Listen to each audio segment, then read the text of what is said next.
జై శ్రీరామ్. శ్రీమాత్రే నమః. శ్రీ గురుభ్యో నమః. 2024 సంవత్సరము ఫిబ్రవరి మాసంలో 6వ తారీఖు నుంచి అలాగే మార్చి 15వ తారీఖు వరకు కూడా కుజ భగవానుడు మకర రాశిలో సంచారం జరుగుతూ ఉంది. మకర రాశిలో ఆయన సంచారము చాలా చక్కటి విశేషాన్ని సంతరించుకుంటుంది. అయితే ఏంటి ఆ సిగ్నిఫికెన్స్? ఇప్పుడు ఆయన 4 రాశుల్లో సంచారము ఖచ్చితంగా కొన్ని విశేషాంశాలను కలగజేస్తుంది ద్వాదశ రాశుల వాళ్ళకి. ఆ రాశులు ఏంటి? మేషరాశిలో ఆయన సంచారం చేసిన, కర్కాటక రాశిలో సంచారం చేసిన, వృశ్చిక రాశిలో సంచారం చేసిన, మకర రాశిలో సంచారం చేసినా సరే చాలా సిగ్నిఫికెన్స్ ఈ రాశుల్లో సంచారం చేయడం వల్ల ఉంటుంది. అలాగే ధనుర్మీన రాశుల్లో ఉన్నా సరే ఈ 4 రాశుల్లో కొంత స్పెషల్గా ఫోకస్ ఉంటుందని చెప్పాలి. మరీ ప్రత్యేకించి మకర రాశిలో ఆయన సంచారము మిగతా అన్ని రాశుల కంటే కూడా హైలైట్ అని చెప్పాలి. ఎందుకు హైలైట్ అంటే మకర రాశిలో ఆయనకి కొన్ని దృష్టిలు ఉంటాయి, 3 దృష్టిలు ఉంటాయి. 4వ స్థానం మీద దృష్టి పెడతాడు, 7వ స్థానం మీద దృష్టి పెడతాడు, 8వ స్థానం మీద దృష్టి పెడతాడు. మకర రాశిలో ఇప్పుడు ఆయన ఉండి 4వ స్థానం అంటే మేషరాశి మీద దృష్టి పెట్టాడు. మేషరాశి అంటే ఆయన స్వక్షేత్రము, అంటే ఆయన రాశిని ఆయన చూస్తున్నారు. అలాగే 7వ దృష్టితోటి కర్కాటక రాశిని చూస్తూ ఉన్నారు, 8వ దృష్టితోటి సింహరాశిని చూస్తూ ఉన్నారు. ఇప్పుడు ఆయన రాశి మీద ఆయన దృష్టి పెట్టడం చాలా మంచిది. అలాగే కాలపురుషుడి కుండలిలోంచి పరిశీలిస్తే ఈయన దశమ స్థానంలో సంచారము. ఎప్పుడైనా సరే మనకి పంచమహాపురుష యోగాలనే 5 మహాపురుష యోగాలు ఉంటాయి. కొన్ని గ్రహాలు ఈ పంచమహాపురుష యోగాన్ని మనకి ప్రసాదిస్తాయి. అవి కేంద్రాల్లో ఉన్న, కోణాల్లో ఉన్న, లగ్నం నుంచి కావచ్చు, చంద్రుడి నుంచి కావచ్చు, వాటిని మనం పంచమహాపురుష యోగాలు అంటాము. ఇప్పుడు మకర రాశిలో ఆయన పంచమహాపురుష యోగాల్లో ఒకటైన రుచిక మహాపురుష యోగాన్ని ప్రసాదిస్తూ ఉన్నాడు. ఈ రుచిక మహాపురుష యోగము చాలా మంచి యోగము. అంటే ధీరత్వాన్ని మనకి కరేజ్ని ఇస్తుంది, లాడ్ ఆఫ్ కరేజ్ ఇస్తుంది, కాలిబర్ని ఇస్తుంది. ఏదైనా పని చేయాలంటే మనకి లోపల నుంచి ఆత్మస్థైర్యం ఒకటి కావాలి. ఆ పని చేయాలంటే మనకు ఒక సెల్ఫ్ డ్రైవ్ ఉండాలి. సెల్ఫ్ డ్రైవ్ ఉంటేనే దేనికి జంకకుండా బొంకకుండా మన పనులు మనం చక్కగా తీసుకొని వెళ్తాము. అలా చేయనిచ్చే ప్లానెట్ అలా ఎవరైతే చేస్తూ ఉంటారో, ఇప్పుడు చూడండి కొంతమంది చాలా డేర్ స్టెప్స్ వేస్తూ ఉంటారు, కానీ వాళ్ళకి అవి సక్సెస్ అవుతాయి. ఇప్పుడు కొంతమంది డేర్ స్టెప్స్ వేస్తారు, బొక్కబోర్లో పడతారు. కానీ కొంతమంది డేర్ స్టెప్స్ వేస్తే వాళ్ళకి అది సక్సెస్ రూట్ వెళ్తుంది. వాళ్ళని చూసే వాళ్ళు కొంచెం భయపడుతూ ఉంటారు, వాళ్ళ ఇంట్లో వాళ్ళు కావచ్చు, వాళ్ళ చుట్టుపక్కల ఉన్న వాళ్ళు కావచ్చు. ఇప్పుడు వీళ్ళు ఈ నిర్ణయం తీసుకున్నారు, ఇది కరెక్టా కాదా అని. కానీ వాళ్ళకి అది కరెక్ట్గా రూట్ అవుతుంది. ఎవరికి అలా కరెక్ట్గా రూట్ అవుతుంది? ఎవరికైతే మంగళుడి బలం బాగా ఉంటుందో వాళ్ళకి ఈ విషయం వర్తిస్తుంది. ఇప్పుడు ఇదంతా ఎందుకు చెప్తున్నానంటే, సహజ కాలపురుషుడు కుండలిలోంచి ప్రసాదించే ఈ రుచిక మహాపురుష యోగము ద్వాదశ రాశుల వాడికి కూడా ఏదో ఒక విషయంలో మంచి కరేజ్ ఇస్తుంది, మంచి డ్రైవ్ని ఇస్తుంది. అసలు ఏ విషయంలో డ్రైవ్ ఇస్తుంది, ఏ విషయంలో ఈ కరేజ్ అనేది ఉంటుంది ఇది మనం ద్వాదశ రాశుల వాళ్ళందరికీ కూడా విడివిడిగా తెలుసుకోవాలి. అలాగే ఎప్పుడైనా సరే దశమ స్థానంలో ఏ గ్రహం సంచారం చేసినా సరే దాన్ని మనం, అంటే అది ఉచ్చస్థానంలో ఉన్న, స్వక్షేత్రంలో ఉన్న, దాన్ని మనం సింహాసన యోగం అని కూడా చెప్తాము. ఈ మాసంలో, అంటే ఇప్పుడు మనం తీసుకున్న ఈ డేట్స్లో సింహాసన యోగం కూడా చాలా అప్లికేబిలిటీ ఉంది. మరియు ఇప్పుడు మనం తెలుసుకోవాల్సిన ఇంకొక విషయం ఏంటంటే, మకర రాశిలో ఆయన సంచారం జరుగుతూ ఉంది. ఆయన రాశి పక్కన రాశి అయిన కుంభరాశిలో మకర రాష్ట్రాధిపతి సంచారం జరుగుతూ ఉంది. అంటే వీళ్ళిద్దరికీ ఒక ఆచ్ఛాదన ఉంది. ఇప్పుడు ఈ పక్క రాశిలో ఉన్న వాళ్ళకి ఇప్పుడు చూడండి, మీ ఆఫీస్కి మీరు వెళ్ళినప్పుడు మీ పక్కనున్న కొలీగ్ గురించి మీకు ఎంతో కొంత ఐడియా ఉంటుంది. అలాగే మీ గురించి మీ పక్కనున్న కొలీగ్కి ఎంతో కొంత ఐడియా లేకుండా అయితే ఉండదు. సో అలాగనమాట ఈ రాశులలో ఈ గ్రహాలు పక్కన ద్విదాదశ రాశుల్లో ఉండడం అనేది ఇలాంటి ఫలితాన్ని కలుగజేస్తుంది.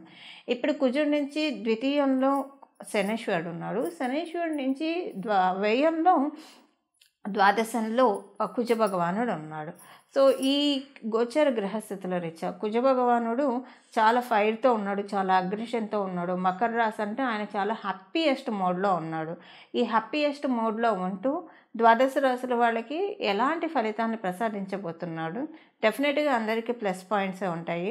ఆ ప్లస్ పాయింట్స్ ఏంటి, ఏ విషయాల్లో ప్లస్ అనేది టూకీగా మనం ద్వాదశ రాశుల వాళ్ళందరికీ కూడా తెలుసుకుందాము. అలాగే మీ జన్మజాతకంలో రుచిక మహాపురుష యోగంతో మీరు పుట్టి ఉంటే కనుక ఇది మీకు ఇంకా ప్లస్ అవుతుంది, చాలా మంచి ప్లస్ అవుతుంది. లేదా ఇప్పుడు మీకు కనుక కుజమహాదశ జరుగుతూ ఉంటే, అంటే మంగళుడి దశ కనుక మీకు జరుగుతుంటే ఇప్పుడు ఈ ట్రాన్సిట్ నిస్సందేహంగా ఒక ప్లస్ అవుతుంది. దశానదుడు కాకపోయినా అంతర్దశల్లో అయినా కుజుడు మీకు ఇప్పుడు కుజమహాదశ కుజ అంతర్దశ జరుగుతున్నా ఇది మీకు ప్లస్ అవుతుంది. మీ జన్మజాతకంలో రుచిక మహాపురుష యోగం ఉన్నా ఇది ప్లస్ అవుతుంది. లేదా మీ జన్మజాతకంలో రుచిక మహాపురుష యోగం లేకపోయినా కుజుడు స్ట్రాంగ్గా ఉంటే కూడా మీకు ఇది వర్తిస్తుంది. ఈ యోగం ఇప్పుడు అంటే మిగతా వాళ్ళతో మనం పోలిస్తే కనుక ఇంకా కొంత 3 5 10 ఎక్కువగా మీకు యోగిస్తుందని అర్థము. ఇక మనము ఒక్కొక్క రాశి వాళ్ళకి ఒక్కొక్క రాశి వాళ్ళకి ఏ ఫలితాన్ని ఆయన ప్రసాదిస్తున్నాడు అన్న అంశాన్ని మనం తెలుసుకుందాం. వృశ్చిక రాశి. మీ వృశ్చిక రాశ్యాధిపతి అయిన కుజభగవానుడే అన్ని రాశుల వాళ్ళకి యోగాన్ని కలగజేస్తూ ఉన్నాడు. 3వ స్థానంలో ఈ యోగం పాడుతూ ఉంది. మీరు ట్రావెల్ బిజినెస్లో ఉన్నట్లయితే చాలా బాగా ఉంటుంది.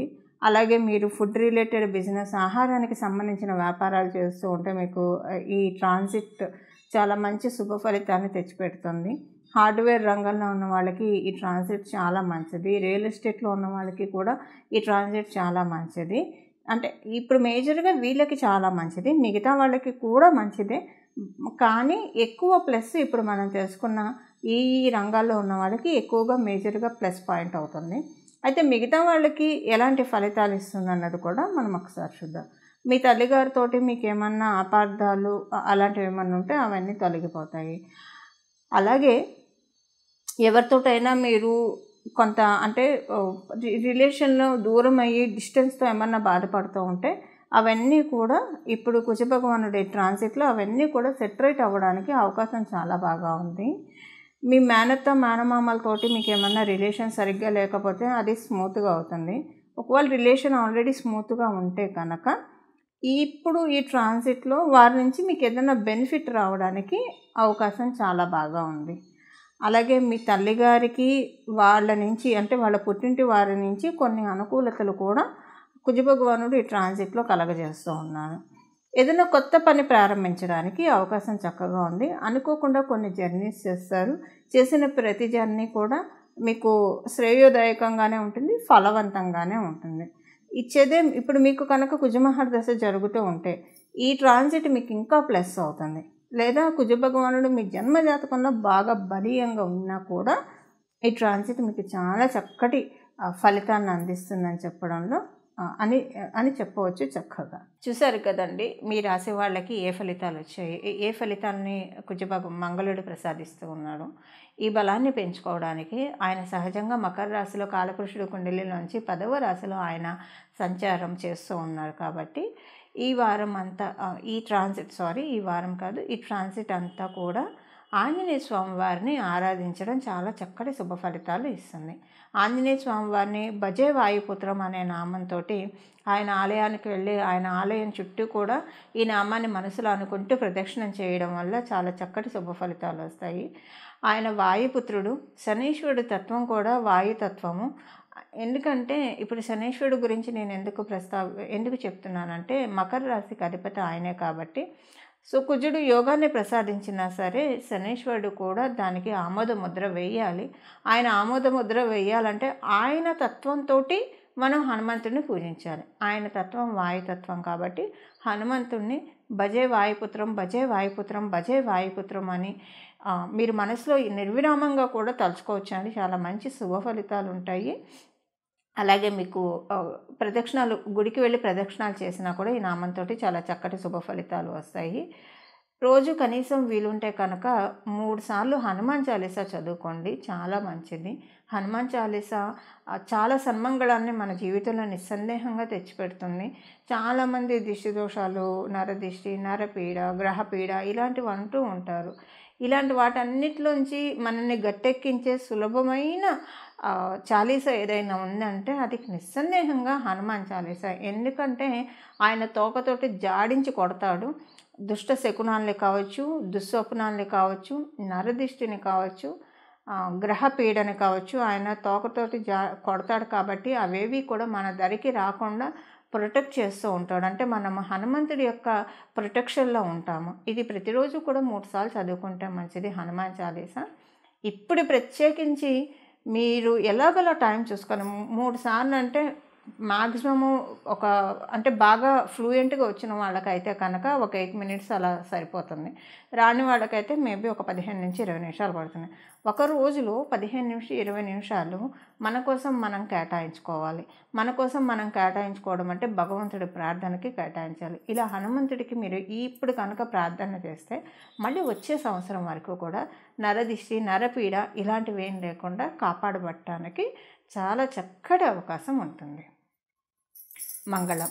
నమో భగవతే వాసుదేవాయ.